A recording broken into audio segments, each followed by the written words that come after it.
It's 8:45, time for Whose Business Is It Anyway? We talk with folks that are running well-run local businesses, and we say, take your business to them. We always do that. And it's kind of interesting. It's not often I get a chance to, as part of a business conversation about local businesses, also say they're publishing a book. As a matter of fact, the company has published a book, and in this particular case, it's about how to get you the right brand. What's the process of branding? And I'm not even sure that I understand what the whole concept is, but that's why we have Tisha Oehmen, who is in here. And you're with Paradux Media. That's right? correct. And your book here, which is published by your company, Paradux Media here, it's author of Finding Brand. Finding Brand, the brand book tutorial. Now, what is the difference between someone who's listening and they have a business and they're selling widgets or they're providing a widget service or whatever the case might be? What is a brand and how does it contrast? What's the difference between that and marketing? Well, it's actually a little different than advertising. So in advertising, the widget company would be selling the low price. Low price of our widgets over at Bob's Widget Factory. This weekend only, and it's the best price ever. That's advertising. Right. Branding is when you, as a company, take a position and you really get tight about who you are and what you stand for, and you give people a reason to choose. In fact, that's from Siegel and Gale. Fred Burt over there defines brand as a reason to choose. And so that's why you would pick company A over company B. So let's do this. Think about where you want to have dinner tonight. 3 restaurants. All right. Got them? All right, yeah. Those top 3 restaurants are in what's called your consideration set. They have done a great job of branding themselves. They're consistent. They are reliable. You know what you're going to get from them, and you appreciate it. Everybody else who didn't appear on your consideration set is not getting your business tonight. So that's really interesting. So it's a top-of-mind aspect there? Very much so. All right, so when I say, as an example, I'm thinking like, Outback, Jasper's, and I'm thinking of Rosario's, right? Top 3, right. In my head. That's what they meant to me then. That's what they meant to you. You want to have that kind of an experience tonight, and you know what you're going to get from them. By the way, this was not paid for by any of those restaurants, okay? I'm just not at all. Taking an example. Yeah.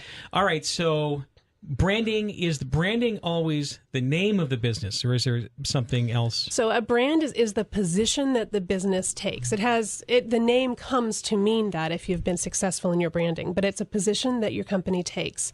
It is, what do you stand for, Bill? I mean, people have, you're a brand. What do I stand for? What do you stand for? I stand for ultimate in sexiness and intelligence.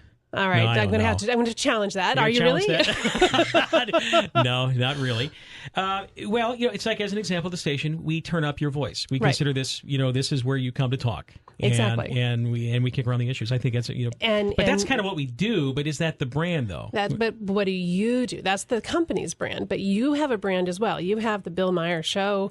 We know that you are consistent and you're reliable and you're all about local and you're about, protecting rights and being an independent thinker. That's right. That's your brand. And so you have so the brand is a characteristic of sorts. It is. It's a personality. And it's what you stand for. The sexiness just comes with the brand. Exactly. Yeah, she's challenging me on all that. There's what I would wish to be, and then there's what really is. And, aspirational a little bit is good, but, being a Victoria's Secret model, probably not in your future. No, don't think so. The underwear model, forget it. Not so much. Let's see. Finding Brand is the book here, the brand book tutorial. Who do you see this as going to? Because we have a lot of businesses here in Southern Oregon. There a lot are. of them come, a lot of them go. There are a lot of businesses, and what we do know is that businesses that brand tend to be very successful. And so you can be an individual real estate agent and you can create a brand. You can be an individual person and create your brand if you're in the job market.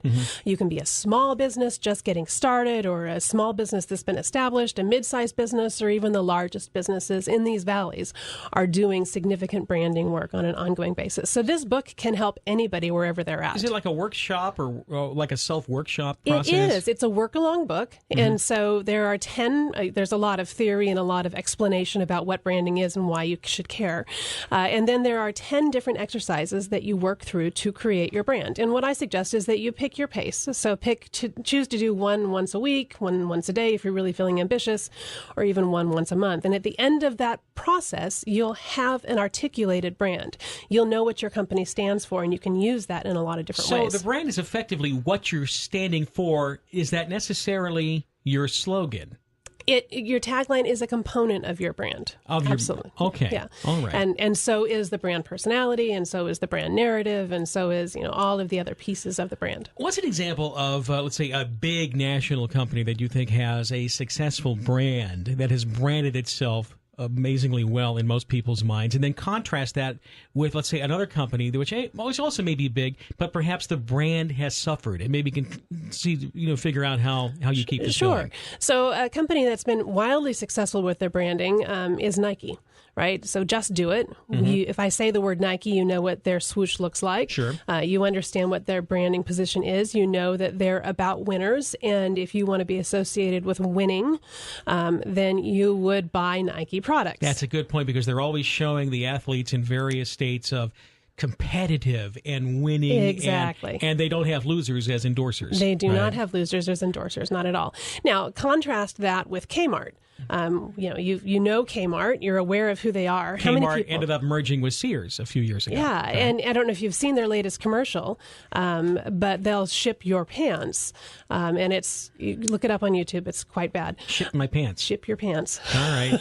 Boy, that'll get me excited and ready to go online and shop with them, right? It really does. So you have to be careful about how you're branding. You do want to position yourself as what you want to become and where you want to go, as opposed to being something that is a little less useful to people. All right. So it has to be your slogan or your tagline has to be part of that image. And obviously, shipping your pants, using the Kmart example, is not going to be. It's not really going to help. Setting the word on fire. No. In fact, the tagline is sort of the photograph of the flag at the top of the mountain. Your brand position itself, your manifesto, is the flag at the top of the mountain. But nobody wants to go on that mountainous trek with you and see every photograph of every leaf along the way, right? Right. All they want to know is, what was that photograph from the top of the mountain, so that I can get back up there and I can really enjoy it. So let's say, Tisha, that you're a relatively small business here in Southern Oregon. You'd like to get bigger someday. And the whole idea of branding is that you want to make money and get bigger than you are, at least at some point. Does a small business even need a brand? Even a small business. Bob's hot dog stand. I'm here with my hot dog truck downtown. Bob's hot dog stand especially needs a brand. And the reason is that small businesses don't have the luxury large businesses do of vast marketing budgets. So when you're branding and when you're being true to your brand, you get a 1 + 1 = 10 effect with every advertising dollar that you spend. So if I spend $1 on the radio with you and my brand is consistent, I've created alignment, and what you get from me when you walk through my store is actually the same thing that I represented here, and then people will talk about that, and so then my money goes farther as a small business. As an example, with the two big restaurants that do sponsorships on our morning show here, Wamba Juice and Jasper's, they have very strong images about what they provide with homemade food. Exactly. And healthy choices, especially in smoothies over at Wamba Juice. And then you just have these amazing gourmet burgers that everybody knows at Jasper's. Exactly.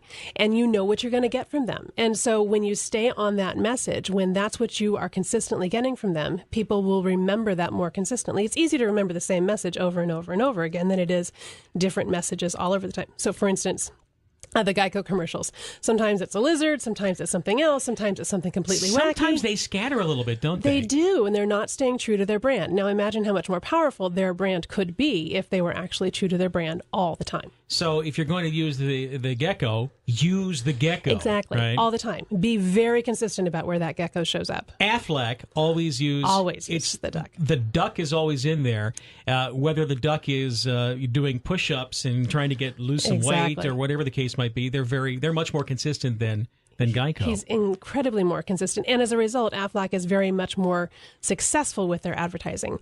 And so that's really the position that we take at Paradux Media Group, is you've got to be really, really consistent with your advertising. What happens, or what is probably the number one mistake that a business will make to start losing their brand? The bright, shiny object syndrome. We all have it. We see somebody do something very cool on the other side, and we say, oh, we want that. That's what we want. Let's go do a commercial. Let's be Geico, and let's go do a commercial that's kind of wacky and strange, and let's go do that. It'll be lots of fun. And what they do is they're just throwing that money away. Every time they stray from their brand, every time they do that, they're costing themselves more money than they would be if they weren't. Okay. when you at Paradux end up talking with clients and you try to, I imagine your business is also taking people along and finding that brand, right? It is. It's all about helping a business establish their brand and then getting really consistent with all of their external marketing elements about what that brand stands for. So everything you market then needs to reflect and enhance the brand, the mission almost that you've decided. And it's bigger than just marketing. Everything that you do that's externally facing. So every time your customer service person answers the phone, every time a customer is greeted as they walk through the door, every time a customer walks through the door, what they visually see should all be part of your brand. Everything complements that. All Everything. right. Complements and supports it. Exactly. So even if you're a small business, folks, you need to focus on your branding. And of course, the book here, Finding Brand, the brand book tutorial by Tisha Oehmen, will certainly help this out. Now, what made you decide to do this? Was just all of a sudden, I'm going to write a branding book. No. Let's put on a show. There must be another story to this. There really is.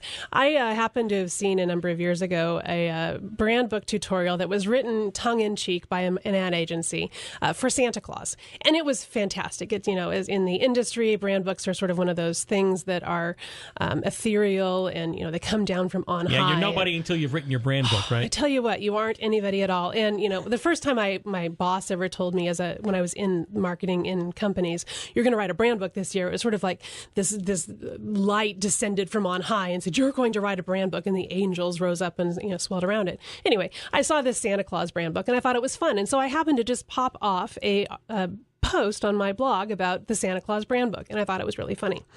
And it turns out within a few months, that particular post was getting more traffic to our website than almost anything else was. And my partner Mike said, you've got to write a series around how to write a brand book, just because so much interest is out there on how to do this. So let me guess, your blog post ended up turning into the fodder then for the book's publication. You got it. That's exactly what happened. So if someone buys Finding Brand, are they going to end up being as smart as you and Mike are when it comes to branding businesses? I think that there is a whole lot of really good stuff in here. They can absolutely create their own brand. Hiring an agency isn't always the right choice for a company, but getting smart about your brand always is. Okay, where do you get it? You can get it at Amazon.com. Just search for Finding Brand. It'll come right up. There's a paperback version and a Kindle version. You can also go to book.findingbrand.com and you'll find it there. All right, very good. Tisha, we appreciate you coming on here, and no doubt Paradux, you have no problem with your brand, right? No, we work hard on our brand. Okay, all right. And everything they do is about, enhancing your brand here, too. It's 8:57.